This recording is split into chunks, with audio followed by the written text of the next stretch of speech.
Chapter 14. Then the Lord said to Moses, "Tell the people of Israel to turn back and encamp in front of Pi-hahiroth, between Migdol and the sea, in front of Baal-zephon. You shall encamp facing it by the sea. For Pharaoh will say of the people of Israel, they are wandering in the land, the wilderness has shut them in, and I will harden Pharaoh's heart, and he will pursue them. And I will get glory over Pharaoh and all his host, and the Egyptians shall know that I am the Lord." And they did so. When the king of Egypt was told that the people had fled, the mind of Pharaoh and his servants were changed towards the people. And they said, "What is this we have done, that we have let Israel go from serving us?" So he made ready his chariot and took his army with him, and took 600 chosen chariots, and all the other chariots of Egypt with officers over all of them. And the Lord hardened the heart of Pharaoh, king of Egypt, and he pursued the people of Israel, while the people of Israel were going out defiantly. The Egyptians pursued them, all Pharaoh's horses and chariots, and his horsemen and his army, and overtook them, and camped at the sea of Pi-hahiroth in front of Baal-zephon. When Pharaoh drew near, the people of Israel lifted up their eyes, and behold, the Egyptians were marching after them, and they feared greatly. And the people of Israel cried out to the Lord. They said to Moses,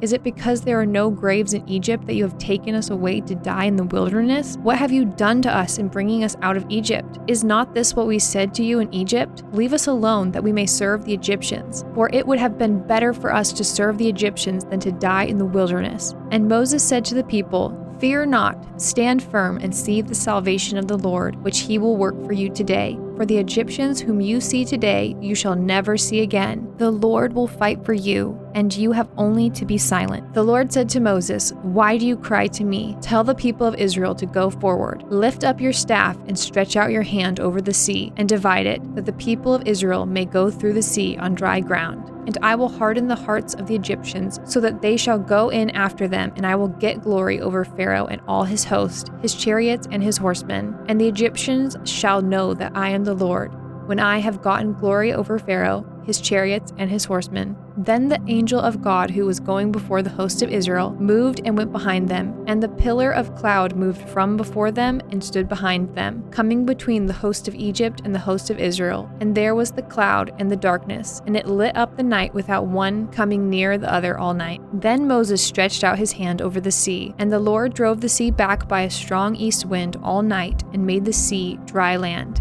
and the waters were divided. And the people of Israel went into the midst of the sea on dry ground, the waters being a wall to them on their right hand and on their left. The Egyptians pursued and went in after them into the midst of the sea, all Pharaoh's horses, his chariots, and his horsemen. And in the morning watched the Lord in the pillar of fire and of cloud look down on the Egyptian forces and threw the Egyptian forces into a panic, clogging their chariot wheels so that they drove heavily. And the Egyptians said, "Let us flee from before Israel, for the Lord fights for them against the Egyptians." Then the Lord said to Moses, "Stretch out your hand over the sea, that the waters may come back upon the Egyptians, upon the chariots, and upon their horsemen." So Moses stretched out his hand over the sea, and the sea returned to its normal course when the morning appeared. And as the Egyptians fled into it, the Lord threw the Egyptians into the midst of the sea. The waters returned and covered the chariots and the horsemen of all the host of Pharaoh that had followed them into the sea. Not one of them remained. But the people of Israel walked on dry ground through the sea, the waters being a wall to them on their right hand and on their left. Thus the Lord saved Israel that day from the hand of the Egyptians, and Israel saw the Egyptians dead on the seashore. Israel saw the great power that the Lord used against the Egyptians. So the people feared the Lord, and they believed in the Lord and in his servant Moses. Chapter 15. Then Moses and the people of Israel sang this song to the Lord, saying, "I will sing to the Lord, for he has triumphed gloriously. The horse and his rider he has thrown into the sea. The Lord is my strength and my song, and he has become my salvation. This is my God, and I will praise him, my father's God, and I will exalt him. The Lord is a man of war. The Lord is his name. Pharaoh's chariots and his host he cast into the sea, and his chosen officers were sunk in the Red Sea. The floods covered them, they went down into the depths like a stone. Your right hand, O Lord, glorious in power. Your right hand, O Lord, shatters the enemy. In the greatness of your majesty, you overthrow your adversaries. You send out your fury, it consumes them like stubble. At the blast of your nostrils, the waters piled up. The flood stood up in a heap.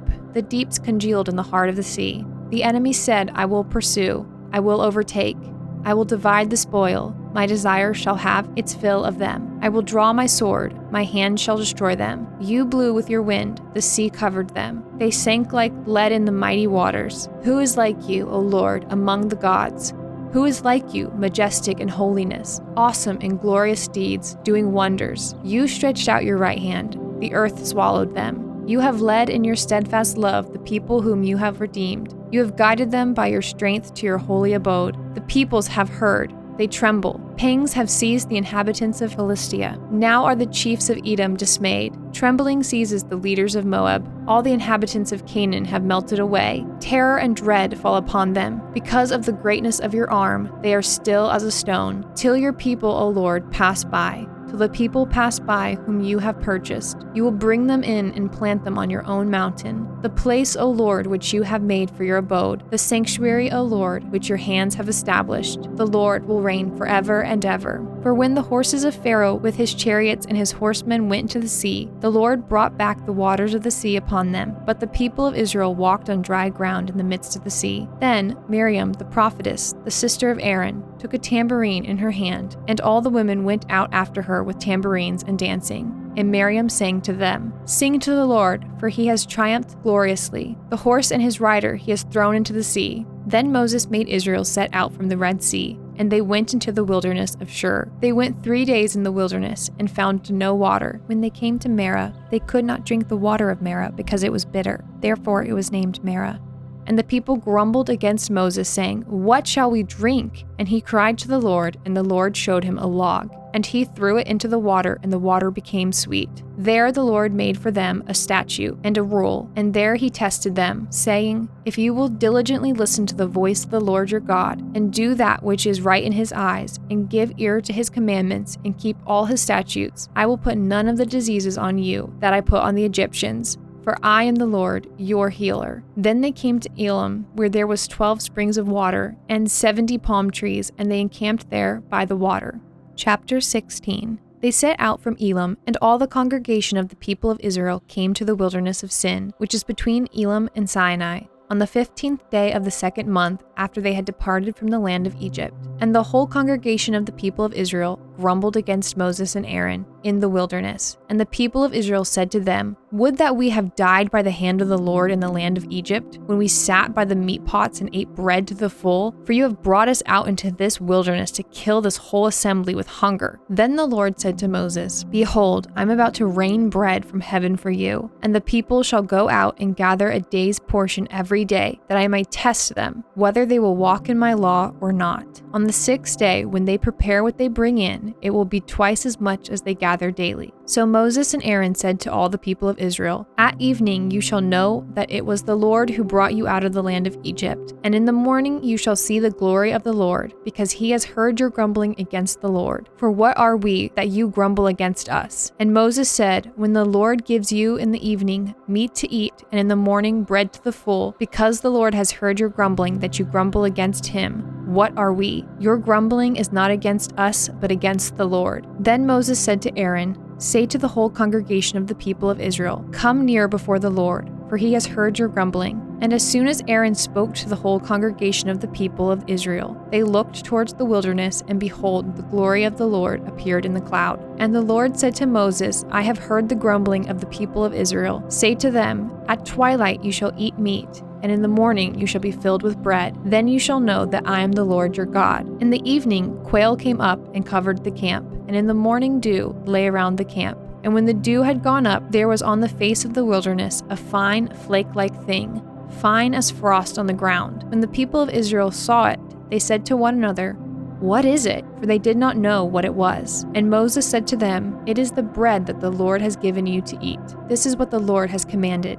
Gather of it, each one of you, as much as he can eat. You shall each take an omer, according to the number of the persons that each of you has in his tent. And the people of Israel did so. They gathered some more, some less, but when they measured it with an omer, whoever gathered much had nothing left over, and whoever gathered little had no lack. Each of them gathered as much as he could eat. And Moses said to them, Let no one leave any of it over till the morning. But they did not listen to Moses. Some left part of it till the morning, and it bred worms and stank. And Moses was angry with them. Morning by morning they gathered it, each as much as he could eat. but when the sun grew hot, it melted. On the 6th day, they gathered twice as much bread, 2 omers each. And when all the leaders of the congregation came and told Moses, he said to them, "This is what the Lord has commanded. Tomorrow is a day of solemn rest, a holy Sabbath to the Lord. Bake what you will bake and boil what you will boil, and all that is left over lay aside to be kept till the morning." So they laid it aside till the morning, as Moses commanded them, and it did not stink, and there were no worms in it. Moses said,